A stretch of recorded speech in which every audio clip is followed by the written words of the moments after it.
Hi, everyone.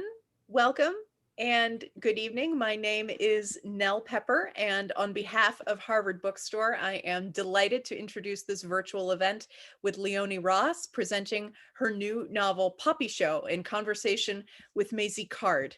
I hope you're all well and safe. Thank you so much for joining us virtually tonight. Through virtual events like tonight's, Harvard Bookstore continues to bring authors and their work to our community. Every week, we host events here on our Zoom account. And just like always, our event schedule appears on our website at harvard.com/events. And you can sign up for our email newsletter for more updates. This evening's discussion will conclude with some time for your questions. If you have a question for our speakers at any time during the talk tonight, click on the Q&A button at the bottom of your screen, and we'll get through as many as time allows. In the chat, I will post a link to purchase copies of Popisho on harvard.com, as well as a link to donate in support of the series and of our store. Your purchases and financial contributions make events like tonight's possible and help ensure the future of a landmark independent bookstore in Harvard Square. We thank you so much for supporting us through this very strange year, for showing up and tuning in support of our authors and of the incredible staff of booksellers at Harvard Bookstore. We sincerely appreciate your support now and always. And finally, as you may have experienced in virtual gatherings, technical issues may arise. If they do, we will do our best to resolve them quickly. And we'd also ask you to refrain from taking photos during the event. We thank you so much for your patience and understanding. And now I'm so pleased to introduce our speakers. Leone Ross is a fiction writer and academic. She was born in England and grew up in Jamaica. Her first novel, All the Blood is Red, was longlisted for the Orange Prize, and her second novel, Orange Laughter, was chosen as a BBC Radio 4's Women's Hour watershed fiction favorite. Her first short story collection, Come Let Us Sing Anyway, was nominated for the Edge Hill Short Story Prize and Jalak Prize. Maisy Card holds an MFA in fiction from Brooklyn College and is a public librarian. Her writing has appeared in Lenny Letter, School Library Journal, Agni, Sycamore Review, Liars League NYC, and Ampersand Review. Maisy was born in St. Catherine, Jamaica, and was raised in Queens, New York. She is the author of the novel These Ghosts Are Family. Tonight, they'll be discussing Leone Ross's new novel, Popisho. Popisho is an archipelago, a beautiful, mysterious, and capricious place whose inhabitants each possess a cores, something like a magical power. At the center of a wide sweep of characters is Xavier Redshoes, chosen by the gods to be the Mecenas of his generation. His task is to prepare a perfect meal for each resident of Popisho, but his sacred duty must go up against his grief for his wife, his struggle with addiction, and the archipelago's corrupt governor. Eowyn Ivy praises in her glowing review for the New York Times, Ross works her own magic, transforming humanity's worn-out suffering into something new and astonishing. Even as Ross is dazzling and shocking us, she's also steadily questioning who holds the power and whether they are worthy of it. I'm so pleased to turn things over to our speakers. The digital podium is yours, Leone and Maisy. Thank you. I'm so happy to be here tonight with you, Leonie. And so before we begin our discussion, you're going to begin with a reading, right? I am. It's really nice to be here with you as well, Maisy. I really want to acknowledge that you are, of course, also an extremely talented novelist, and it's particularly lovely to have a conversation with another writer. I think that's got a particular magic about it. So I am. Thank you for having me. Okay, so to our lovely audience, I am going to, actually the book's been set up quite well, so I am going to read from the first third of this novel, Popisho, and introduce you to a character called Romanza Intisar. And Romanza is 19. He's one of the twin children of the island governor that Nell just referenced. And this is the very small section, and it's a story of how he met his present lover, a young man called Pilar, when they were 16. And this section is also a good introduction to the magical ability that I call cores, As we said before, everyone in Popisho has a little something, something extra. So this is the section I'm going to read about romanza. When he approached 15, his parents, like all families, considered how his cores could make a life. What to do with a child who knew a lie? He needed an exceptional master teacher, his mother insisted, one with the time and passion, with impeccable reputation. Most of all, his father said, the boy need to be useful. So romanza sat with the police chief. The chief shoved men and women into a seat in front of him and asked them questions. romanza said no and yes when the police chief looked at him. You thief the man house, you stinking dirty liar. No. He lie? Yes. The chief smiled and hugged his hands under his armpits and looked at the thief and said, I did know. Look at how I'm face scrunch up. And then he would take a large implement and beat them around the shoulders, a blow in between every single word. This is for lying, you dog. Court going to deal with you, but this is for lying. And also, you hold down the woman and touch her breast? No, sir. He lie? He telling the truth, said romanza. Boy, you think about hold down the woman and touch her breast? No, he lie? Yes. And then another beating. At night, his father took him to dice rooms.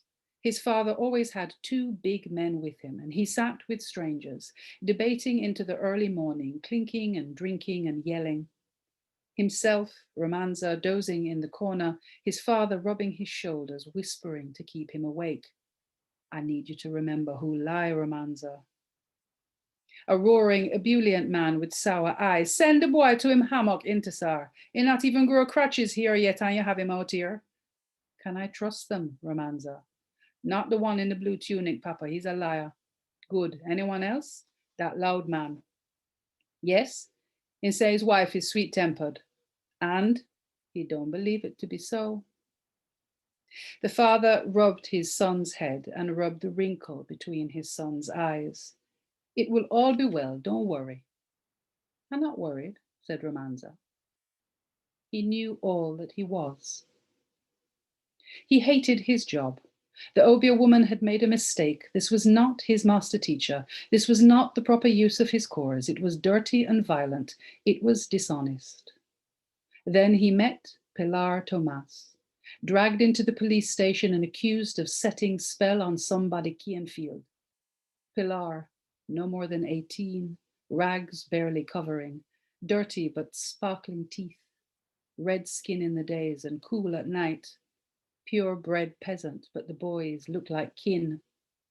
You curse a lady, Kienfield boy? Asked the police chief. Pilar won't answer, so the police chief applies his knuckles. On the floor, Pilar spits out blood and hums. You curse a Kienfield?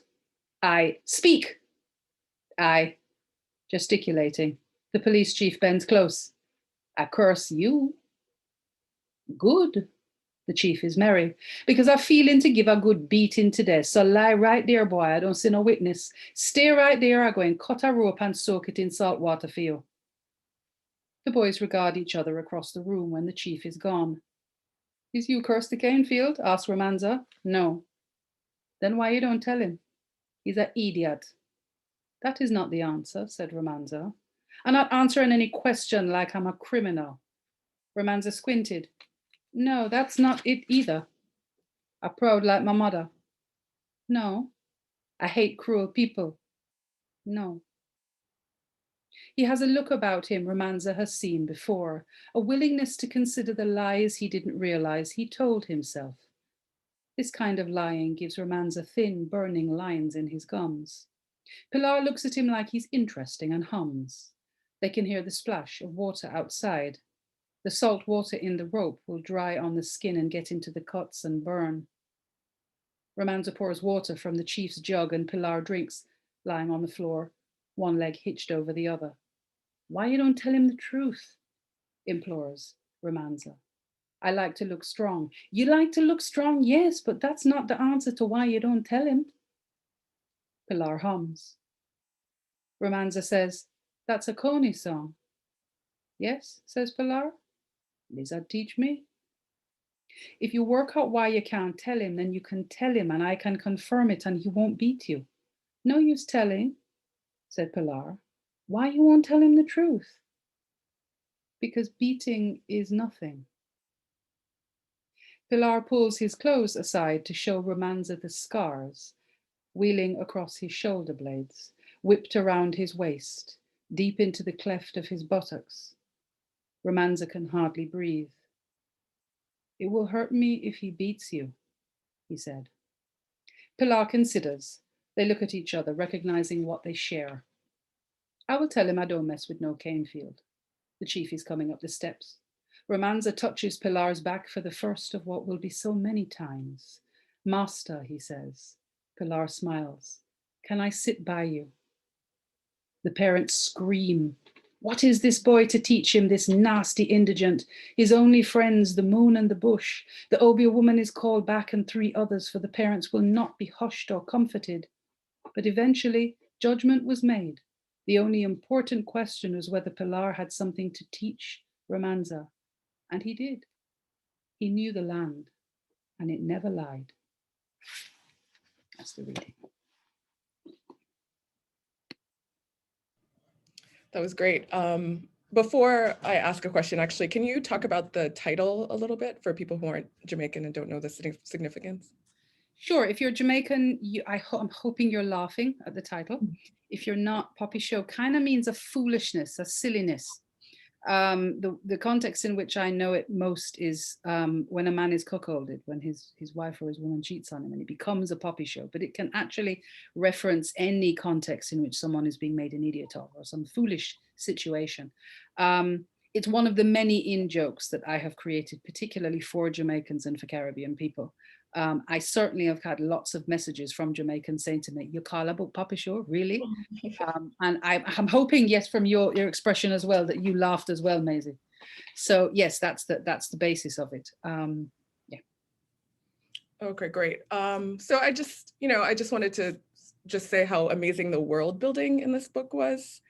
I read magical realism. My book has elements of magical realism, but I was still like amazed by how kind of detailed and complex the world was and how like deep the magic went. And I know I read in an interview that you said you took about 15 years to write this book. So how was that process for you and how was it kind of different from your first 2 novels or first 2 books? I mean, I think one of the first differences between the first 2 books is the first book was written in 6 months and the second book was written in like maybe 18 months because I had lots of research to do. And the third one. Now, I hasten in my defense to say this, Maisy. I did not get up every day for 15 years and write. Okay. Not unlike you, actually, because I've read interviews about you as well. I had to have kind of periods of immersion in which my life allowed me to write. So I used to be an academic, and so I would use summers or parts of summers, or I would, steal a bit of the week and so on. But I'd have long periods in which I wasn't working on it. But it was 15 years on and off. I think one of the interesting things here that happened to me that is relevant to the world building, and I now, 15 years later, I'm not embarrassed by how long it took anymore because I'm suddenly beginning to realize some works take their time. And this idea that we have to bang them out one every 2 years, quick time, make sure that we're making that money. I don't know that that is necessarily the primary reference an artist needs to have. Now, I don't intend for my next work to take 15 years. But within the context of that 15 years, I think there were 2 things happening that were important for me. The first one was that I simply had lost a bit of faith in my own writing ability, particularly in the novel form. I think I got quite scared. I'd written the first 2 novels quite quickly. I'd gotten some, good reviews, some really good opportunities, but I hadn't set the world on fire. I was quite young as well. I was in my kind of late 20s and I didn't know anything about the industry. I kind of thought you write a novel and then you write another novel. And no, that's not what happened. It's not what happened practically. It's not what happened financially, you know. And I think I had a crisis of confidence. So the way that this novel began is that I couldn't do what I did with the first two, which was to plan it. I don't know whether you are a planner yourself as a writer. Okay, yeah, I'm seeing you. So but the first two I'd planned, it's like, here's the beginning, middle, and end, and these are going to be the themes, and this is where so and so, blah, blah, and this will be the denouement, and this will be the, you know, I had a really clear idea of where I was going. This third one insisted every single time I tried to apply that kind of control, it all fell apart. So I had to do several years actually of almost healing myself. Asking myself really serious questions about who I was as an author and what I wanted to say, and to think about not worrying so much about what other people thought of me, and to return to those things that, here is a cat, to return to those kinds of motivations I had almost as a child when I wanted to write, and the kinds of things that made me laugh when I was a kid, and when I was like on my stomach, you know, scribbling on a piece of paper in the grass. So I returned to lots of those practices, lots of those instinctive practices. Developed 400,000 words or so, maybe even 500,000, which for people out there is probably about 6 novels worth of writing. And then suddenly went, oh dear, what now? And began to then carve what it became out of that mountain. So in terms of world building, I think I've worked out that that level of immersion, detail, history, flora, fauna, most of which didn't make it into the book, still kind of gave a kind of rich, immersive quality to the final product, because I know everything about Popisho. I know every piece of history. I know every song. I know, you know, every blade of grass. But of course it didn't make it into the book. Yeah, I could definitely feel that reading it. Yeah, I could definitely, like, sort of like Gabriel Garcia Marquez and like Macondo, like I can see there being more stories and things, you know, things spinning off or continuing. Yeah, you can tell with Marquez that he could do Macondo forever if we'd encouraged or begged him to do it. You know, I can see why he didn't want to return. So that's just enough Macondo for, you know. But that's 100 Years of Solitude. So I mean, you know, he can, yeah, he could have retired after that and never, to my mind, and never written anything again. Do you think you're going to kind of go back to those, you know, the things that were cut, like didn't make this novel? Or I had a very odd conversation with myself over the period of years, which was every time I took a big chunk out, I'd go, that's fine, I'll make a short story out of it. Because I was writing short stories at the time as well and publishing them.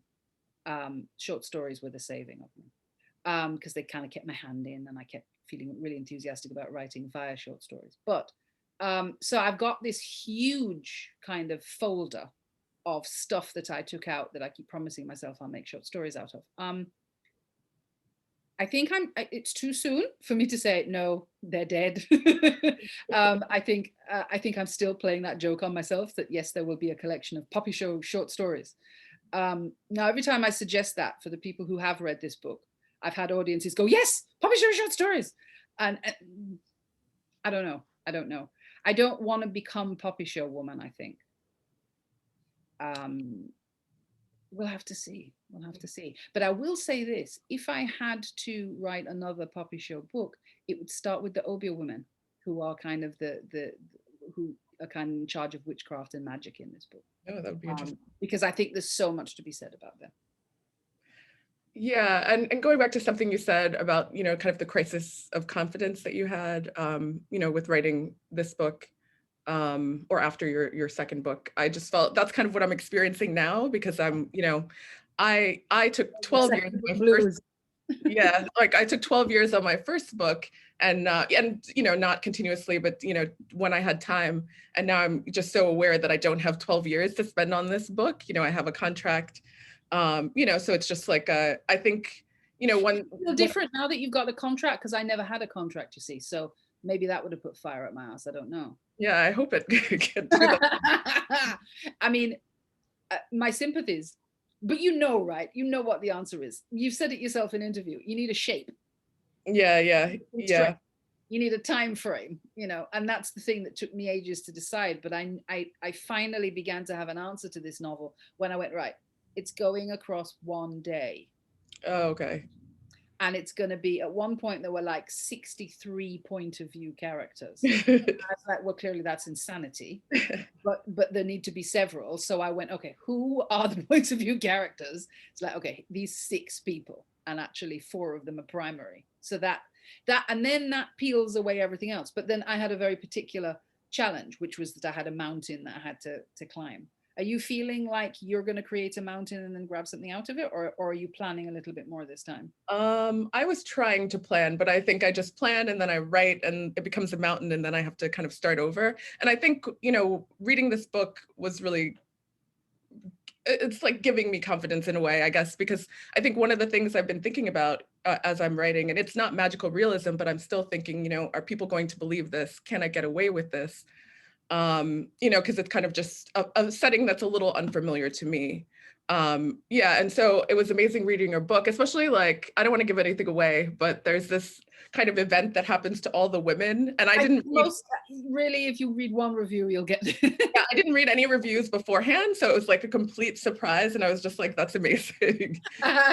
Yes. That's one of my favorite parts of the book. And, I feel like, you built up so much like goodwill and so much confidence that, obviously I didn't question it, and I just went along with it. So, I guess my question to you is just kind of, how do you know, like how far you can push it? How do you know what you can kind of get away with as an author? I think somehow the answer to this for me, and I can really only speak for myself, is it lies in character. Because if you have the psychology straight, if you have the emotions detailed, to me, truthfully, it sounds a bit nutty, but my characters feel real to me. I feel like they're somewhere in the universe talking to me. So, like I talked to one of the primary characters, it's called Xavier. Xavier checked in with me the other day. Is that you cool? I'm like, yeah, I'm fine. Is that book going right? I said, yeah, I'm cool. He's like, you're all right with, what happened in the end? He's like, yeah, we're good. And so some people may think that's very strange, but I think if you've got character right, if you have that wonderful balance between, the positive and the negative, if you've sorted out for yourself where they're coming from and why they behave the way that they behave, if you kind of, for me, forgive them all of their sins, not because they are not flawed, but because you understand why they're behaving as they're behaving. So you're almost like the best parent to them because you get why they're behaving the way that they're behaving. If you've got those things in place, you can do anything with the plot, because the plot comes from the character. If we try to put, we know this, right? If you try to put plot on character, then things start feeling forced and contrived. But if you have sorted out the heart of those people, you can make anything happen within that context in terms of plot. So for me, that's where I'd go. The other thing is this: remember that we are, excuse my language, guys, the ultimate bullshitters. Like, you just have to come to the thing. So if something's gonna drop off somebody, you just have to go there. If you apologize for it, we won't believe you. But if you say this is what happened because this makes sense for this character, I think that you're safe. But I get your reservations. Mm-hmm. Some of this we know, some of this is psychological, right? Some of this is emotional. Some of this is a taking care of ourselves as writers and going, I can do that. I can spin that tale. I believe it. I've done the work for me to believe it. Yeah, I mean, here definitely the place feels like a character. So did you begin with a place, or did you begin with a particular character when you started writing? I think I started with character, but probably in tandem. I had a sense of a place because I knew it was a place that I wanted to be magical. I knew people needed to have magic. And because I was just amused by that. There's no, deep intellectual kind of motivation there. It's just like, it made me laugh, the thought of people having. And then perhaps that became what would it be like if Jamaicans had magical powers, if we were born with them? And I swear we'd get irritated. I swear we'd be like, me hear the woman next door pregnant and anybody know the magic where I come, that is not a good magic. Like, I could imagine us gossiping about each other, but I could also imagine us being tremendously playful and creative, and what fun we'd have with it as well. I mean, we're already quite magical, right? So can you imagine if we had it? And that began to create place, because then I had to ask myself, do you want to write about Jamaicans with magic? I was like, no, because I also want to be able to go in other directions as well. And there are things that I don't want to deal with in terms of Jamaica, just because it's complex and it deserves time. So there are things I couldn't be bothered with. So I was like, all right, it's not going to be Jamaica and magic, but it is going to be a place that is certainly suffused in a sense of Caribbeanness. I think I also wanted to include Francophone Caribbean as well, and that's true of some of the language and so on. So that's what created place. So the place came out of me being amused with an emotional idea, which is what would it feel like to have magic, particularly like small magic versus big magic. So in this book, some people can time travel, but some people are just born with great hair. Yeah. And what it would be like to have that, like then a hierarchy immediately comes up, right? Because like, do you have a good magic? Do you have a bad magic? You know, the fact that poor Romanza is trying to work out how best to use his magic in the world. He knows when you lie. So they've been really literal. And I think Jamaicans can be really literal. It's like, he knows about lying, so therefore take him to the police chief.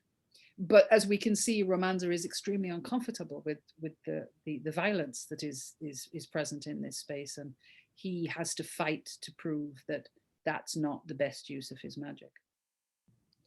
Yeah, and I really, I mean, I thought it was just true to life that the first thing that I think Romanza and Xavier's parents kind of wonder is how can we monetize, you know, Yes. this gift? Exactly. And really, let's be real, right? Because that makes sense. Because if you can monetize it, but it also affects the way that the society works, because it's also connected to their belief in the gods, because they have multiple gods.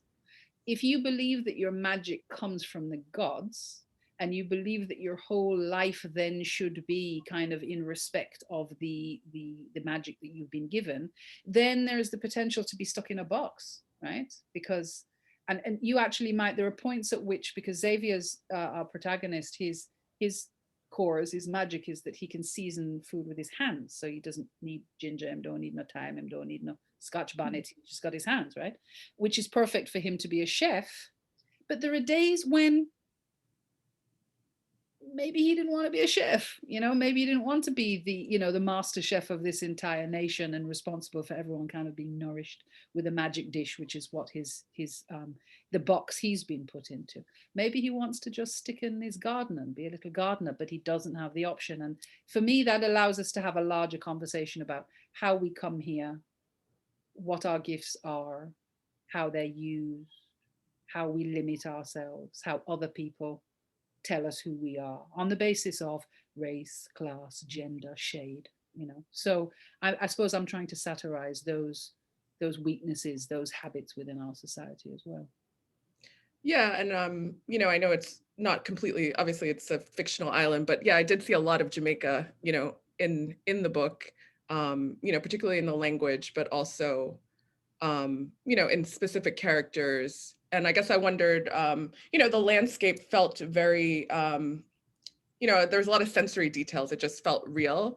And I remember reading an interview with N.K. Jemisin, the science fiction writer, and she was kind of talking about going someplace to look at rocks, even though it's a fictional landscape. She wanted to actually do this kind of research and go on an actual field trip. I kind of wondered if you had like a real kind of landscape and if you did any kind of research just to make everything feel real. It felt like, you know, I was walking the path of the, you know, the island with the characters. It just felt like. Your instincts are good, girl. Your instincts are good. Yes, is the answer to that. At the point at which I began to feel exactly that feeling that N.K. Jemisin had, so that I need the place. I was really broke at the time because remember, not commissioned for this, just, you know. So I was like, I really wanted to go back to the Grenadines and the small islands that are around Grenada, which is somewhere I had some experience with when I was growing up. And I couldn't afford it. So I thought, okay, are there any small islands near England, which is where I live? And there are. They're on the kind of edge near the Gulf Strait. There is a set of islands called, get ready for it, the Isles of Scilly. Now they are spelled Scilly, but still, I was like, no, that's Popisho. That's hilarious. And because they're in that kind of Gulf Strait, they're actually quite tropical. They're warmer than England is. And so I thought, no, this is too many blessings and too many coincidences. So I have to go to the Isles of Scilly. And they're made up of, just like Popisho is, it's kind of 4 big islands and then quite a lot of, you know, small ones that are uninhabited.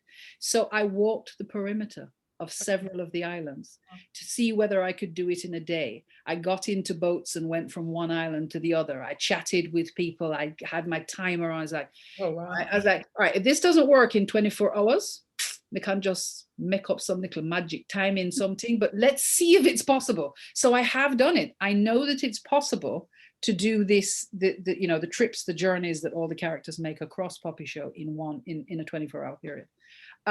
Some may say, well, that's just beyond anal, but it was actually really helpful. And I had kind of adventures along the way. Like I got stuck in a bog. I nearly got hit by a plane. Oh, wow. At one point, I had a very long conversation with a very charming man who just walked along beside me. And then towards the end, he told me he was a prisoner and he was out on day release for rape. And I'm like, okay, then. Nice to see you. At one point, I think for at least 3 miles, a pheasant walked beside me. I told the pheasant about the book. Pheasant seemed to agree that it was a good idea. So I had all of my own kind of strange experiences in the Isles of Scilly. So yeah, your instincts are great. I did it in reality. I think another aspect that felt very, maybe just Caribbean in general, was the humor and the kind of tone of the book overall. The characters deal with very like intense, dark subjects, like there's suicide, addiction, homophobia, rape. But at the same time, there's this steady line of comedy throughout, and I feel ultimately it feels like a love story. And, I feel I'm either laughing or I feel joy through reading a lot of the book. And I guess I was wondering if it was difficult kind of maintaining that balance. If you intended to write a love story or whether it just kind of turned out that way. I always intended to write a love story. That was another constraint that helped, because I thought the heart of this is two people walking back towards each other. And it doesn't really give anything away for us to say that they do get back together at the end, because that's kind of not the point. The point is everything they learn before they actually get back together. So that was always the basis. In terms of the humor and the kind of balance between humor and more serious issues, Xavier is an addict. He's addicted to hallucinogenic moths, which is like being addicted to heroin. And so that's a kind of serious constraint in the book. Another one of our characters has had a lot of sexual assault happen to her. Another one is grieving the loss of 4 children. She's had kind of strange miscarriages and she doesn't know why, and she's a healer and she can't heal herself. So underneath a lot of the joy and the kind of laughter, there is quite serious stuff. And it's slightly distracted me in the first kind of critical responses and reader responses to this work, that people are like, this is so joyful and bursting with joy. And I'm like, you do know people are suicidal in this book, right? You haven't missed that part. So I get that it's big and powerful in that kind of joyous way. And I think that's great. And yes, I intended that. But I think there's this, I think that a lot of laughter also comes out of tragedy. And we know that, right? We know that some of the biggest depressives in the world are comedians. The darkness under the light is always necessary to kind of high level comedy. And of course, I'm always punching up. I'm always taking the piss out of and satirizing power. And so there's intention in the humor as well. It's not just slapstick, But no, I'm delighted that people share my sense of humor, because there are two things that are really hard to do: sex and funny. Yeah. And I did worry at various points that, well, I'm laughing, but right? It seems to be working. People are sending me messages roaring with laughter, and often they come through language as well.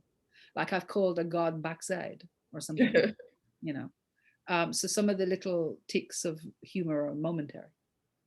Some of it unconscious, babe. Some of it just allowing myself to be through the process of free writing and expressing.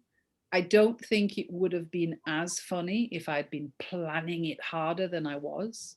I think the funnies came through the fact that I was just being myself. And so the sadness also came through the fact of me just being myself, if that makes any sense at all. Yeah. And I guess, I don't know, just growing up in America, I think one thing that always felt very different to me, versus Jamaican culture, was that I felt like in my family or when I went to Jamaica, there was never like an inappropriate time to talk about death or like a dark subject, and to make a joke at the same time. But I felt like in America, it was very like compartmentalized and kind of inappropriate to kind of bring certain things up. Well, I mean, we don't have any manners. So like, you know, we will see people and be like, so how you feel so spatty? The last time it's never spatty. So it's like, what is wrong with you? Right? Yeah, we have no manners. Yeah, I'm not going to go on about that because I can feel all the Jamaicans starting to come. It's true. We don't have any manners. It's like, your aunt is dead. So you're sad. You're bald off last night. Yes, I did cry because my aunt died. Yes, you know. Yeah. I mean, I think that's sometimes why I find like some of the discourse on kind of writing about Black trauma too much to be like a bit complicated, because I just feel like, especially in Caribbean writing, sometimes there's no separation. You know, it's most of the novels that I read have some element of trauma in them, but they also have the humor and they also have, you know, the kind I think it's a really good point. I agree with you. I think that, and I think it's really something interesting to think about the ways that we then combine all of these strong emotions and everything's kind of on the page at the same time. You're right. I think it's very Caribbean trope. I think it reflects itself in our literatures, definitely, when we're not being too serious, of course, because we can be quite serious. But yeah, I think it's true. So I'll ask one question before we turn to the Q&A, but just a reminder for people in the audience that, you know, I'll be reading your questions, so just type them directly into the Q&A instead of the chat. So yeah, well, my last question is just, we talked about him a bit, so I kind of anticipated your answer, but the reviews that I read of this book later tend to kind of compare it to Toni Morrison or Gabriel Garcia Marquez. I was just wondering if they are, you know, the writers who influenced you, and who are some of your other kind of literary heroes, and if this book is in conversation with any book in particular. I mean, there's no question that, you know, Marquez and Morrison are my grandparents on this one. And one of my deepest sadnesses is that in my fantasies, neither of them, of course, will ever read it, even a page of it, because, of course, they're no longer with us. She says, making that all about her. But, you know, they are. And it is reading them at the University of the West Indies that gave me so much permission to eventually be here now in my 50s, writing like this. And what I mean by this is not only their capacity, of course, for magic realism and, you know, combining the ordinary with the extraordinary, which both of them do so well, but a very careful care for language and for at a sentence level. But I tell you who I'm in love with. There are two men who I am in love with as writers, and who I also see as really important influences, and they are Jean Toomer. Yes, the whole of the Harlem Renaissance, but particularly Jean Toomer and his short stories and his poetry, particularly his short stories, and how that man is lyrical and beautiful, and like he writes like condensed milk with Scotch bonnet in it. You know what I mean? It's so intense. I don't know if you're a fan, but it's so intense, and he doesn't give a damn. And sometimes he's so experimental and he made errors, but he didn't mind, and he was flawed and gorgeous. And so he makes me feel brave. And also Sherwood Anderson, whose capacity for both experiment, but particularly for characterization. Oh, that man. And the fact that the two of them were kind of on the edge of things and are not necessarily hugely famous, and you meet people who go, they know Morrison, they know Marquez, but they don't know Sherwood Anderson and they don't know Jean Toomer. I admit to feeling as if I've got something in common with them as well, you know, the kind of unknown writer struggling with sentences over here and being concerned with beautiful sentences. So yeah, I relate to them in that way. I could go on and on. We could both go on and on, but I'll hold those four as primary influences.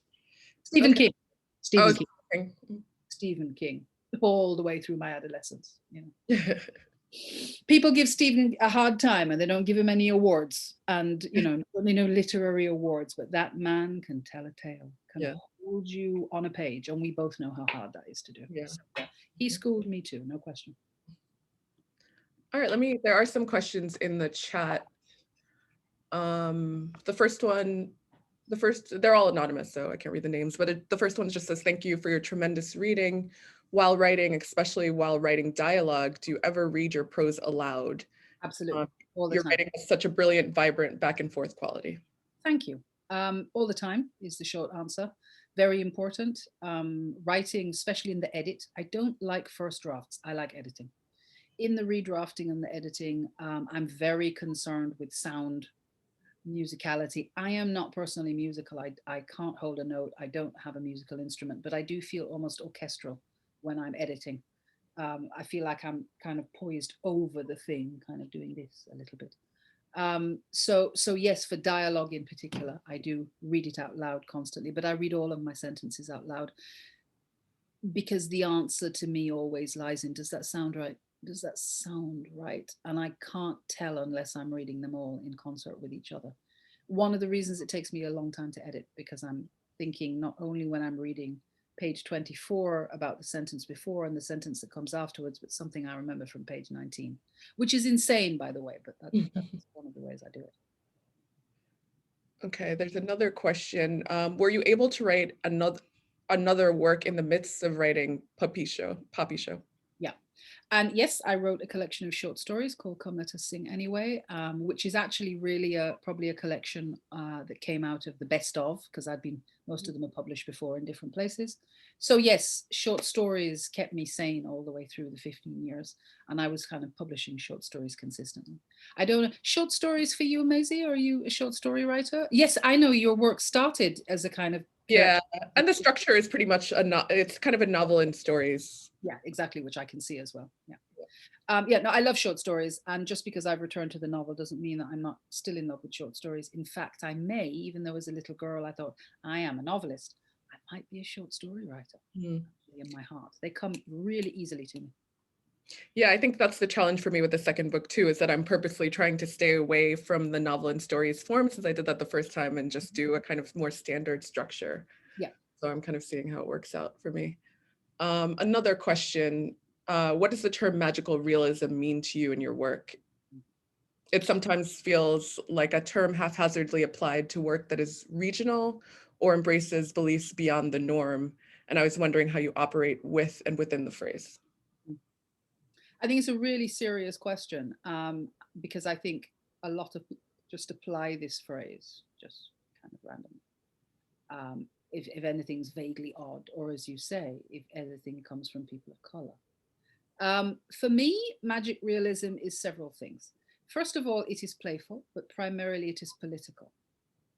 And so magic realism involves, again, for me, when worlds collide, when the world that allows for spirits to be here and having lunch with us, and that everybody accepts that's just the case, that, you know, Auntie Sue has come for supper, but she's been dead for 10 years, and that's cool. And nobody freaks out. Nobody tries to work out what's going on. Nobody runs to the newspaper or goes to a scientist to try to get the answer. Auntie Sue is just here with us having lunch, but she's dead. And that's the way it goes. Now, secularity says that's not logical, or says that those people, those communities all over the world who feel those things and see those things are less than or not evolved. I don't have any patience for that perspective. But I think what magic realism does is it allows for a space for the so-called extraordinary and then the ordinary, and the two have a relationship. And when those two spaces collide, we have important questions about power. We have important questions about how values work. We have important questions about the ways that different communities have a relationship with each other. And so that allows us to talk about essentially what is politics, which is always about power. For me, the bottom line is this, as a genre, as a structure, as an approach, is it's all in the response, in the reaction. So let's imagine a woman goes for a walk with her small child and they're having an argument, and the child has an ice cream cone, and the ice cream cone is melting down the child's hand and then going up again and going down and going up again. In magic realism, the woman will simply see this and see it as a metaphor for her child's sense of place or time or sensitivity. In a Hollywood blockbuster, someone again will be running for an answer, asking science to give an answer, or freaking out because that's what's happening with the ice cream. In magic realism, the ice cream is simply there and it's doing what it's doing, and that's the way the world is. There's something tremendously powerful about that, I think. But it's something I'd have to questioner. It's something I feel like I'd have to give a whole lecture about, but I hope that's the beginning of an answer for you. Another question, do you recommend when we are writing a novel or story that we really ask ourselves how long the event takes place and how time really works throughout? I recommend that when you are writing, you simply write.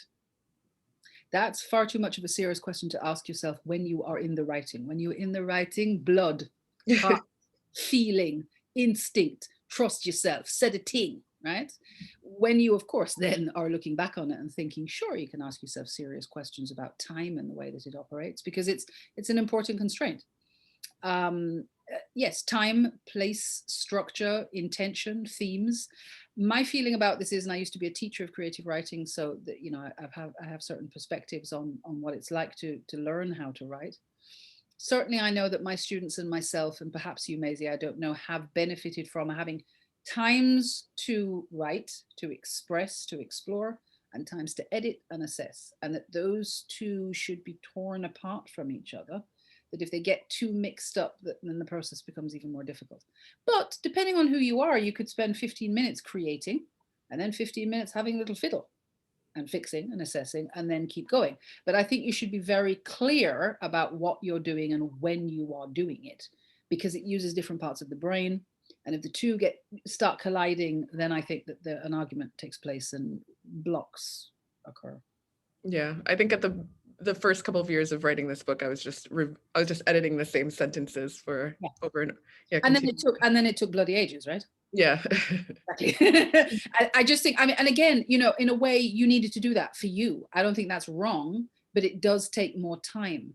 I don't think anything is wrong in a creative approach. I think we all have to, as individuals, find out what we're doing. But for those of who has watched, and I literally have watched thousands of young writers now do their thing, and I know that if that separation doesn't take place, the whole process can be much longer. Now, sometimes some people need that. Others, I'm trying to make your life a little easier. You know, if you could spend the morning creating and the afternoon assessing the work, you might find that you're making more progress over time.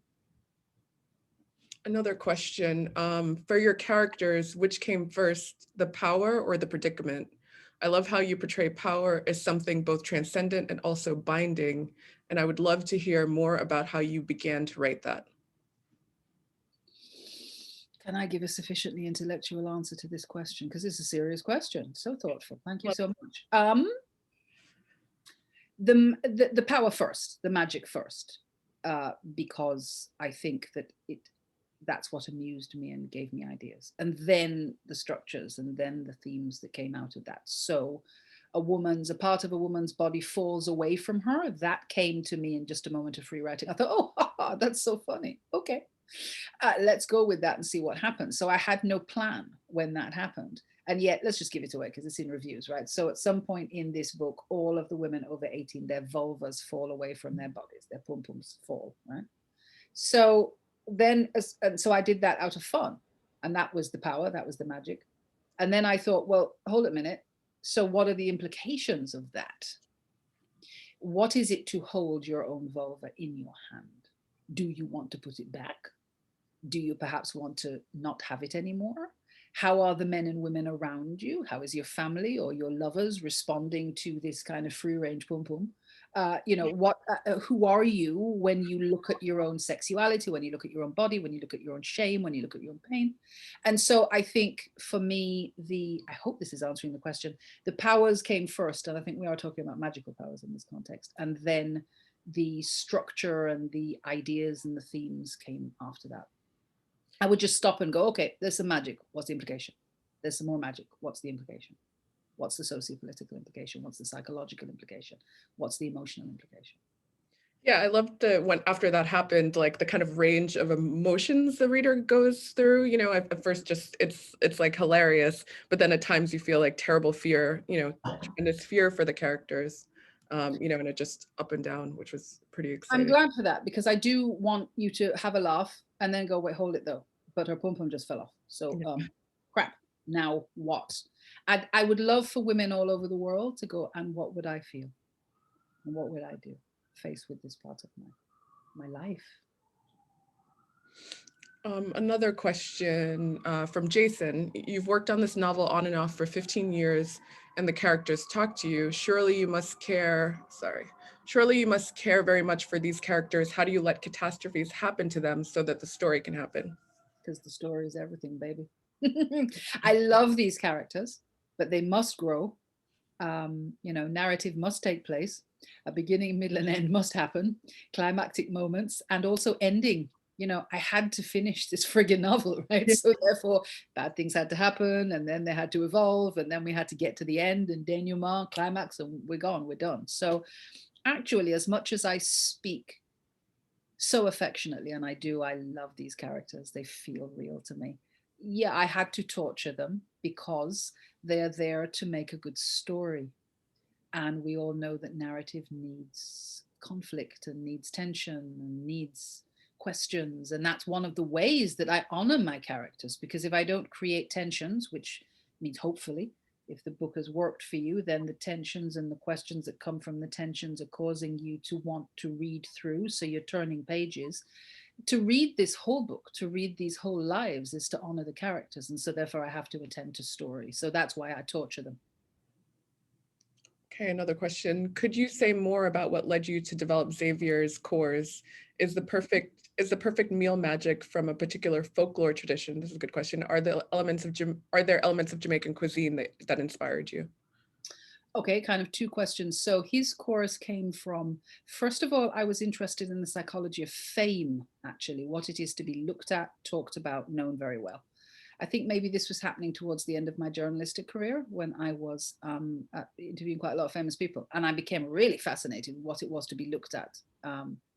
So first, he was, for a while, he was a photographer, a famous photographer, he was a famous painter, and frankly, I didn't want to do the research and I didn't know enough about it. And you know, I go deep, so it's like, well, crap, I don't know. So I thought, what can I do? Is that, oh, he could be a chef, especially since it was kind of in the 90s, the kind of rise of the famous chef. So I was like, he could be a chef. Now, I'm an okay cook. I'm quite good. I'm one of those cooks that, you know, I can cook like 8 things and people come to my house for that and that's it. But I knew enough about cooking and enough about, and began to read about the psychology of chefs and kind of the narrative of chefs. So then I thought, okay, so then what magic power, the idea of the hierarchy of magic power was coming to me in general for the society. I thought, what would really help a chef? Well, duh, I am literal, right? It's like, you know, having seasoning in your hands could help. So I thought that might be quite interesting. I like that he was kind of sensual and sensory as well. And partially this also had to do for me with a concern to discuss food in a really positive and sensory and nourishing way. I think food is very political. Who has it, who doesn't have it, how you can make choices about it. The fact that Xavier's job is to nourish every human here, every adult certainly, and give them what they need, again, asks, I suppose, the reader to consider what they need and what nourishes them. Someone asked me a really good question, which is what Xavier would do for me as a kind of, you know, wonderful meal. And I couldn't answer it, mostly because I think he nourished me through the process of writing the book. Maybe you just give me a glass of water. Now I'm trying to remember what the second part of, yes, references to Jamaican food. Sure, all the way through on purpose. Those of us who know about Caribbean food know, of course, that Caribbean food is a whole combination of all of those colonial references. And so there's Indian food and there's Chinese influences and, you know, patty and, you know, Scotchy and, you know, all of these layers. So it felt to me like certainly the cuisine of Popisho is not only Caribbean, but it does have a really Caribbean root because we have so much to choose from in terms of flavors and influences. Okay, we have 2 more questions before we close.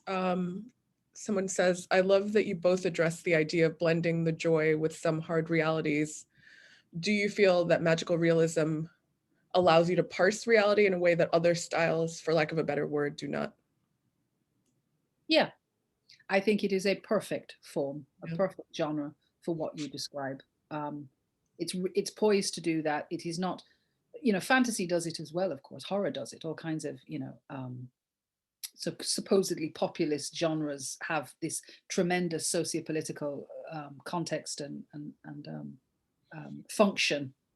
But magic realism in particular, because again, because of that clash of that moment, it's like the going down the rabbit hole moment, you know? I remember being young and reading Alice the first time and going, oh God, that moment when you have to kind of trust that the world that is being presented to you is simply true, but then all of the opportunities to illuminate that which is important about the real world.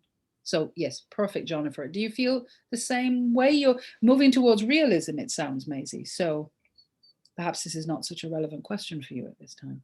No, I agree, but I also agree with what you said about the other forms too, like dystopian fiction and, horror also, kind of allow you to do those same things as well.